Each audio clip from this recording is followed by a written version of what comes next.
Hello, everyone, and welcome back to another episode of Friday Food Fight. My name is Bart Christian, your host for this week, and I am joined once again by Bart Christian, nationally recognized school nutrition speaker, and an extremely special guest that we're very excited about. Bart, tell us a little bit more about our special guest for this week. Really an honor to have Lincoln Yee on our show today. I've gotten to know Lincoln over the past few years, and I've learned that he's just a fantastic guy. And the more that I've looked at his bio and his background, I've just grown to just like him even more. And Lincoln, I know that looking at your bio and things, that you've got a really unique blend of experience in your 20 years of food service experience, everything from busboy to president of a food manufacturing company and everything you can think of in between.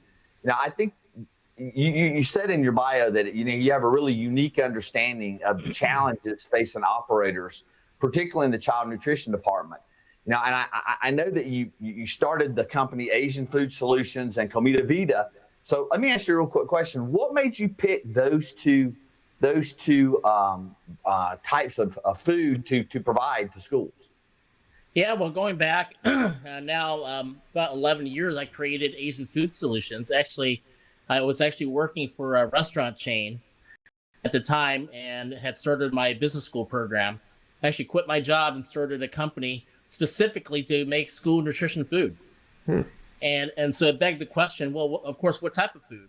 A buddy of mine, and you guys probably know him, Kern Halls, was our actually inspiration, because he worked for Orange County Public Schools at the time, and he frequented the restaurants that I was in charge of, frankly. And at that time, he says, look, my students are actually clamoring for Asian food. And I said, well, that's really interesting. And so soon after that, I ended up quitting my job, and it became my business school project to start Asian Food Solutions. So now 11 years later, we service over 3,000 districts nationwide. Wow. Shortly after that, we 5 years ago now, we started Comida Vida, a Latin concept. We found that not only was there demand in Asian, but there's demand in Latin food as well. And notice I didn't say Mexican, because Latin, of course, encompasses the whole Latin sphere. And so we find that certainly people want ethnic food. Hamburgers and certainly meatballs and other cuisines that are very common, pizza are very common, but people also want ethnic foods. So that's why we did ethnic. Well, you mentioned in your bio full plate meal solutions. What exactly does that mean? Yeah, being really in food service in general, there's a lot of of course, nomenclature around our business, and we center of the plate certainly is that entree. And while entree is always the focus, what about the rest of the plate? So the Asian Food Solutions and Comida Vida provide the full plate. We supply the rice on it. We supply the sides on it in order really to make out that plate. Because after all, don't school nutrition professionals and food service professionals in general want a full plate solution? They got to build the plate out no matter what. Well, and in this particular environment we're dealing with the way that child nutrition staffs are having to work now, what kind of answers did you in that I love that full meal plate solution concept. How is that fitting into what's going on now with schools having to provide basically full meals to take home to people? Most certainly. So at the beginning, we weren't really sure how long was this COVID thing going to last. Can you imagine that it's March and we're just now hearing about COVID, and we started to think, well, gosh, all of a sudden schools are shut down. And next thing, a few weeks after that, schools started to open up under emergency feeding. And so schools started asking, well, hey, look, our students really need to do take-home stuff. We need to do IW solutions or individually wrapped solutions or take-home solutions that would make it easy for students to prepare those meals at home. So in response to Asian Food Solutions developed a bowl. So we have a teriyaki bowl, a Thai sweet chili bowl, and we did burrito bowls. And we also do IW individually wrapped burritos that had all the components necessary for schools. And so we made it easy for directors and school nutrition professionals to menu products that were ethnic and then met the solutions while using commodities, mind you. So, the few things people don't know about you is that you are currently a member of the National School Nutrition Association's Industry Advisory Council. I had the pleasure of sitting in on a patron meeting last week, and I thought you did a great job with that. You also have served in Ohio on the Ohio School Nutrition Association as a board advisor, and Arlington Valley Farms, you're a board advisor there. What exactly is Arlington Valley Farms? Arlington Valley Farms is actually the creator of Snack and Waffles. So they sell Snack and Waffles and other school nutrition-oriented products that they just came onto the marketplace within the last several years. And so because of my school nutrition background and the founder of that company actually lives very close to me, and we're personal friends. So we had a natural connection, meaning that he's in school nutrition, had a company that did school nutrition products, and certainly we bonded that way. Well, and kind of stalking you on Facebook, I found a couple of things out about you. I see that you love to travel. You love to travel to historical places. And you love the outdoors. And I know that part of the outdoor thing that you just started a hiking club with the Ohio School Nutrition Association. How's that going? Good. Yeah, we're actually scheduled our second hike, actually a week from tomorrow. Yeah, so all are invited. So if anybody on Friday Food Fight here wants to come, they're certainly invited to come. And so we're actually I'm not going to tell you how much we're going to hike. I'm going to tell you we're going to hike in the national park. I don't want to scare anybody away. But, well, I also noticed we share a love. One of the things I noticed is that I post a lot of, when I'm out traveling, a lot of pictures of me eating places. And I know that seems the predominant post on your Facebook are either you outside or you sitting in a restaurant eating seafood. It seemed like was one of your favorites. Oh, yeah. Yeah. Well, food in general, I'm a foodie. My team, whenever we have meetings, one of my rules I have is we don't eat at chains. We got to eat at a local joint. So we want to experience the kind of that local feel and experience food in general. But so that's what I like to post. I like food. I'm in the food business, obviously. So having something food oriented and have a food perspective certainly is certainly part of my lifestyle. And I like to encourage people to experiment. Frankly, even within our corporate environment, we actually visit restaurants to encourage trial. So just imagine if you potatoes, maybe you never get out to try a little more exotic foods, and certainly we're here to inspire a little bit more trial, I suppose. Well, that's what when I travel a lot. I go to the front desk and I ask them a simple question that where's a good place to eat, and they tell me that. I say, okay. Now my next question is, where would you go? Where would you take your family? And it's always some local joint that people aren't familiar with. It's not the chains. So, no, go. Yeah, I mean, you go to chains when you want consistency and hey, maybe something that is predictable. Yeah, everything. Local joints are not as predictable.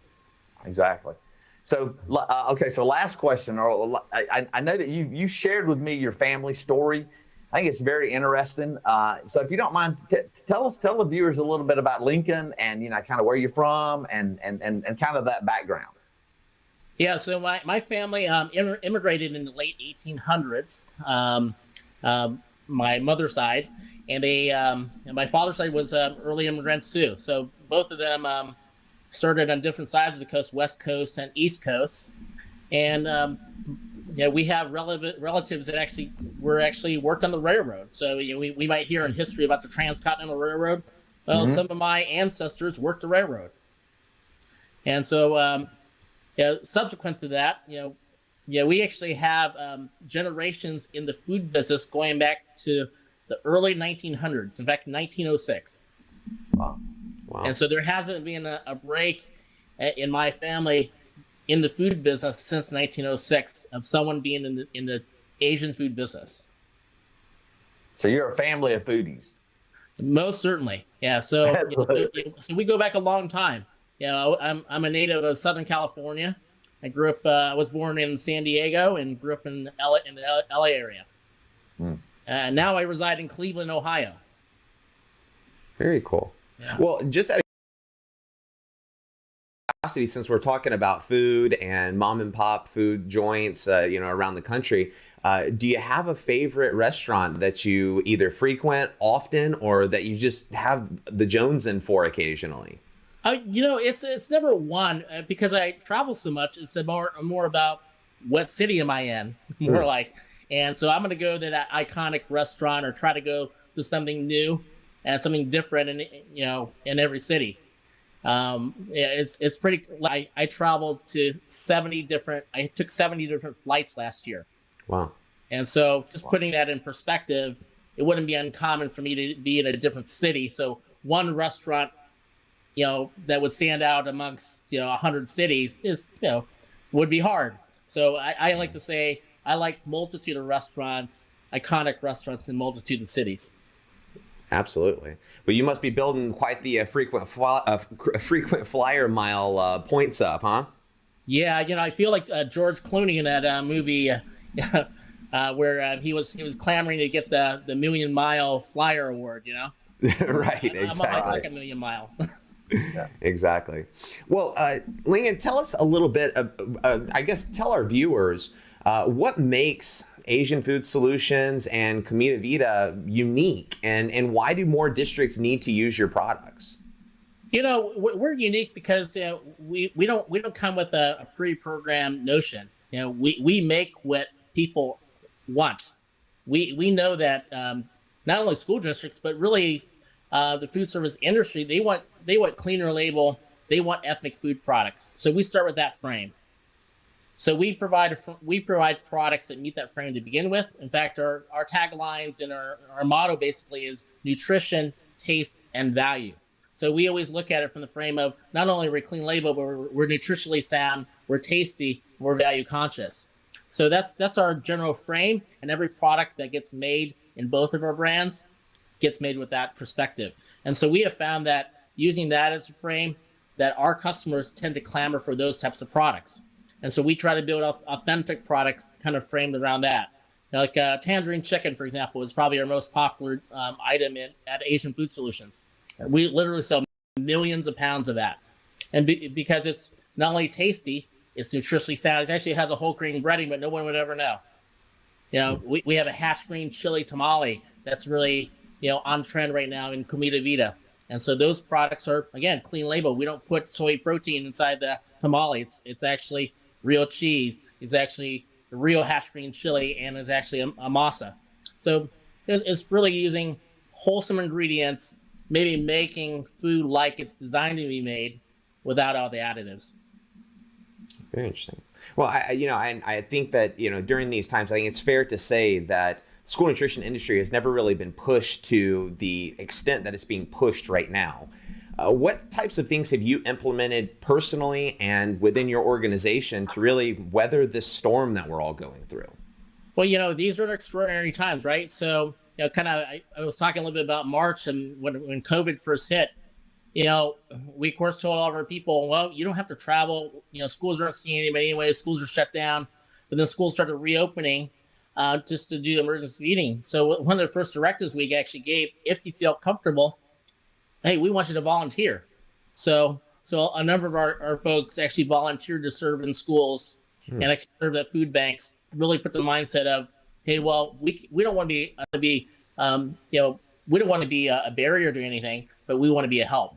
So first thing is maybe perspective-wise, personally and professionally, we said, hey, engage our industry and be helpful. And so that's what the first thing that we did. Second thing, of course, we started hearing that this is going to be not just a 2-month. This is going to be an extended thing with what COVID was bringing. So that's when we started developing products that really solve problems for school nutrition folks. And I think with that mindset, one, that we wanted to help people, two, develop products that kind of fill some problems and solve some problems for our customers. I think that's how we really engaged COVID and this new crisis that we have. Well, in the meeting that we were in together last week, some of the directors that were on with us voiced concern about packaging, voiced concern about the availability of IW products. I'm just guessing and I've looked at your line and it's very impressive. I guess that most of your items are available, or you have a great many items that are available as individual full meal solutions.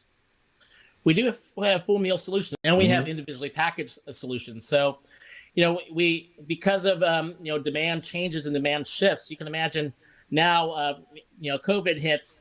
Now every school in the country is starting to clamor after IW products. Well, guess what? Production capacity at all the plants in the country couldn't actually fill, and still cannot fill, all of the IW demand that brings all at once.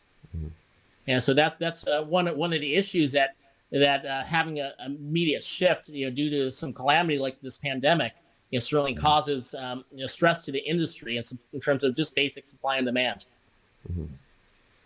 And what type of, you mentioned, kind of adapting your items that you're offering to schools. What other types of, adaptations have you added inside of your organization as far as marketing, maybe philosophy changes, just to really combat what's going on right now and keep your team motivated and inspired?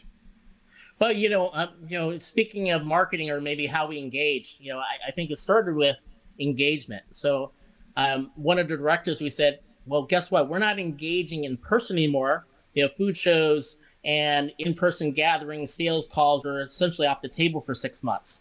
So particularly our sales team, we instructed them, hey, if we're not going to engage in person, we're certainly going to engage online. And so social media was one of the first ways we engage people. There's and we weren't the only ones, frankly.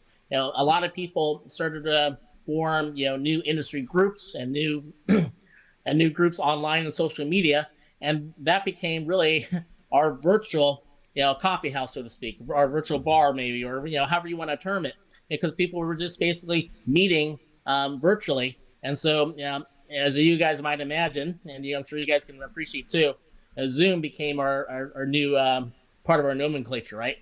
And so. So Zoom engagement was certainly part of it. In fact, we told the whole team, everybody get a Zoom account and figure out how to engage with our customers, our brokers, and really our industry. And another director was, hey, wouldn't it be good that everybody socially engaged? And so not all of our folks were on social media. So we encouraged that. Wasn't a mandate, no, but we did say, hey, look, engage where your customers are. Absolutely. So I'd say that part, and just really realizing where people are today. Not everybody's comfortable with meeting in person, so they just could continue for another period of time too. Yeah. But on the flip side of that, there are people that are comfortable.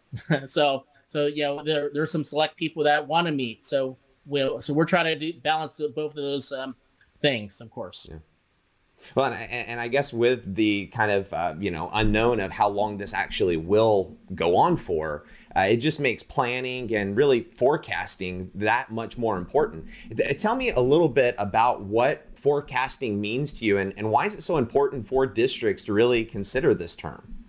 Yeah, forecasting is almost like a dirty word sometimes, because you're trying to provide a guess or a guesstimation, or utilize an educated hypothesis on what you're going to use. So that's a forecast, is using analytics and in numerics to really provide some perspective, because I'm sure many on this show that we're presenting to people have actually had the question presented to them. What is your forecast for a particular item? So the next question is, well, how do I do a forecast? And so using those business analytics to determine what your supply and demand is going into a coming period. So in this COVID crisis, of course, processors like me are wondering, well, how much will you use? Because I'm trying to figure out how much manufacturing time do I have dedicated for you? And in turn, basically products. And so when we talk about maybe the mad rush to IW, well, guess what? Every processor besides me is also asking the same thing. So really the industry question is, how do we do forecasting, or what's the best way to provide a number to processors so they get products for districts like those are watching our show today? And I guess from the school perspective, it would be, how do we forecast with so much uncertainty with participation, and are we going back into person or in-person classes and in training, or are we going to stay remote for the remainder of the year, or is it going to be some type of a hybrid? What type of suggestions do you have to school nutrition professionals that are out there trying to forecast for themselves? Yeah, I've heard it, because we're in a family of sorts, and I've heard from schools saying, well, I got this school hybrid, I got this school closed, I got this, I got so many students remote. How do you actually make an educated guess? And maybe I would just do exactly that. Make an educated guess as best as possible. It's going to be impossible to come up with a completely accurate number per se, but you got to start somewhere. You got to draw a line in the sand and come up with a baseline of some sort.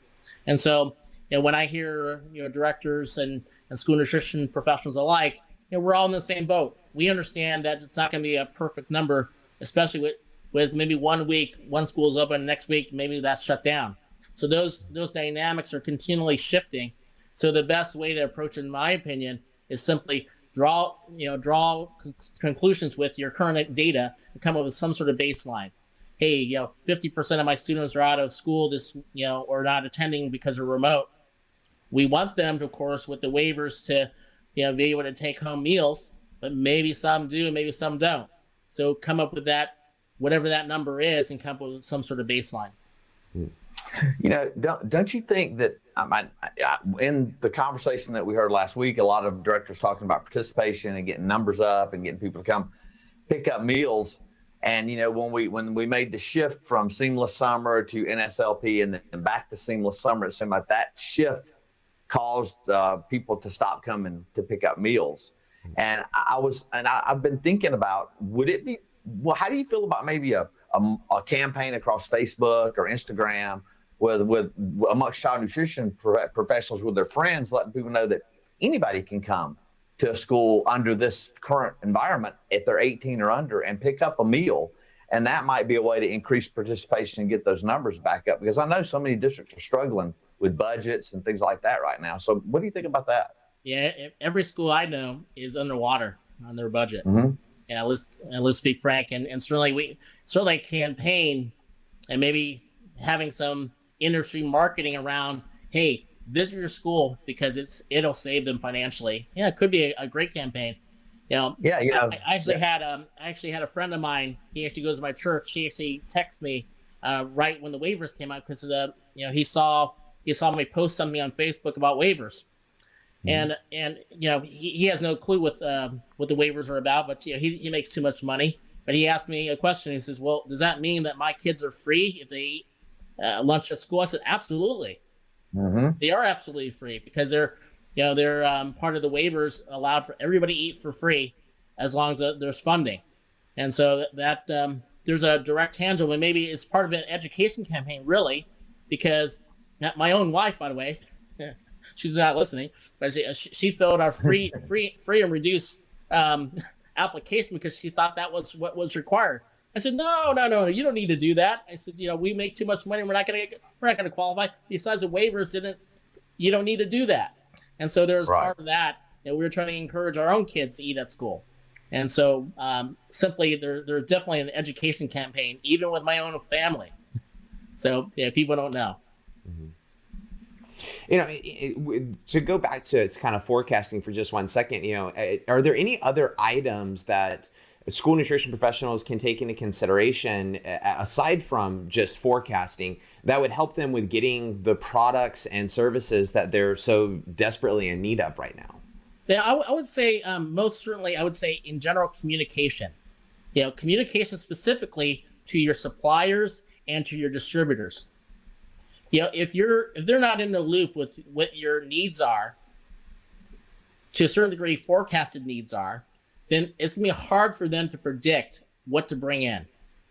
And with lead times struggling, so imagine this, okay? On the production side, some plants can't produce at full capacity because of COVID. They can only produce at 50% capacity, so that reduces supply. And so when supply is constrained, how do districts get the amount of products they need?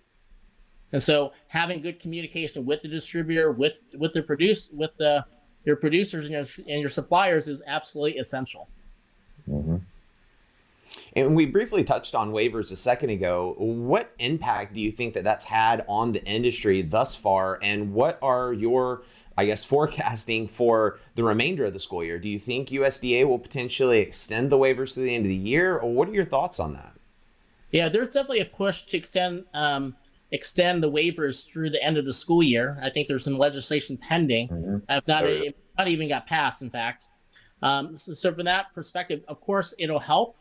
It won't bring back our business 100%, but any incremental help that can be provided certainly eliminates a barrier from schools and from kids actually getting fed. And so from that perspective, it helps our industry as a whole. Well, yeah, one of the things I got out of the conversation that you're talking about forecasting and production, and I heard some people in the industry side talking about the retail food demand. That the retail food demand at that segment of the industry is so huge right now because of people staying home, because of people eating that, doing what we're doing, and I think either you or someone on the call mentioned that is actually potentially going to have an effect on the availability of products to child nutrition if there's not better forecasting done. Most certainly. So imagine this. So, large plants are producing product. Grocery demand is going through the roof because everybody's at home now. No one's going out to restaurants. So restaurant food isn't being consumed, frankly, or at a fraction. So people are eating at home. So retail grocery is growing exponentially. And so that puts pressure on plants to produce products for retail. And frankly, retail products actually make more money than K-12 products do for a plant. Mm-hmm. And so it puts immense pressure to produce more retail and cut off K-12. So having proper communication, good forecasting would be essential to maintaining at least some level of production in order to supply kids. And so there are immense pressures, especially on the macroeconomic side, on what this pandemic is causing in retail grocery and at the same time food service, food processing. And another thing is I see in talking to directors and hear them talking about their commodities and about, the processing and the allocations from USDA. And, one of the big concerns I hear from a lot of people is the fact that, particularly on the fresh produce side, the fresh fruit and vegetable side, that food is actually it's going to go to waste. It's going to spoil if we don't have more people coming to the schools to pick, or in any way coming to pick up food that's provided by that program. Most certainly. Well, look, let's be frank. Participation is down as a whole. Maybe there's a few that are up, but as a whole, school nutrition is down participation-wise. And so, that food that used to go to all these folks, well, you're right. So someone gets, there's been reports over the summer where potatoes are rotting in the field and people are dumping milk. Well, that's partly because people weren't consuming them in the same way they had been. And so those put immense pressures on the agricultural industry at the same time too. So actually using your commodities is helpful to not just our industry, but every food related industry out there. And picture what it does next year. What about what schools get allocated for commodities next year? How does that get impacted if they're not using their products? Exactly. And how are those numbers going to be figured for next year? That's going to be an interesting algorithm, I guess is the right word to use. I think, Lincoln, we hit on something earlier, and I would like to maybe challenge our listeners that are watching the show to do this, and that is to get on your social media and let people know that there's no stigma, there's no shame to going to a school and picking up meals for your family or particularly for your kids, but because in doing that, no matter where your income status is, in doing that, you're actually going to be helping your local school. You're actually going to be helping to make sure the food does not go bad. You're going to be helping to make sure that the programs are sustainable through this time. And it only is a matter of driving up to a school, picking up a few meals, and going home and enjoying them. Yep. And keep another factor in. It keeps those school nutrition people that were working in the kitchen some of those hourly workers, it keeps them having jobs. Absolutely. Yeah, there's a whole cascade effect. Yeah, so eating at school helps our economy, helps our agriculture, and really helps our industry. You know, and I think one thing that we've seen parents have learned over the last few months is that the meals provided to their kids are really top notch. They're good. It's good stuff. You know, I've heard a lot of directors talk about how they actually have gotten letters and calls from parents who at one time were a bit of a problem parent, now more or less kind of apologizing and telling them how much they appreciate the meals and didn't realize the quality of the food that they're actually providing every day to their kids. Absolutely. I think parents are more appreciative, you know. There's been those exceptions, of course, you know, and maybe people aren't patient and waiting, and because I've actually been there myself, being out of school, and there's 100 cars waiting for food. So people get a little antsy. But besides that, you know, people are mostly thankful. Well, you know, we always call you and I know this, the child nutrition staffs across the country, you know, they're called heroes. I call them superheroes. And we've always known it in our industry, but now, I mean, the community really knows it. And what I really don't want to see happen is us lose that momentum that we've built in child nutrition, where people do really appreciate what's being done in the schools. For certain. Yeah, I think kudos goes out. And I think part of the legislation that passed was actually called the Heroes legislation of some sort. I think that was the nickname. Yeah. No, I love that idea with, you know, taking it to social media and letting the world know, you know, that you can, it's perfectly fine to come and pick up meals. You know, one question that came to mind, obviously our school nutrition professionals are already going to know the answer to this, but for the folks that are watching this or listening to this out there that maybe aren't involved in the industry and are just maybe curious about what's going on in the industry, what's the time periods that people can go to schools and pick up these meals? You know, that's going to vary across every district. So I would log on to your district website to look at what are those pickup times, because those pickup times for meals to take home are going to be different by, you know, for every school, and certainly how each school is going to do it is going to vary. So definitely contact your local school district where those kids reside, and certainly reach out to them. They'd be your best resource.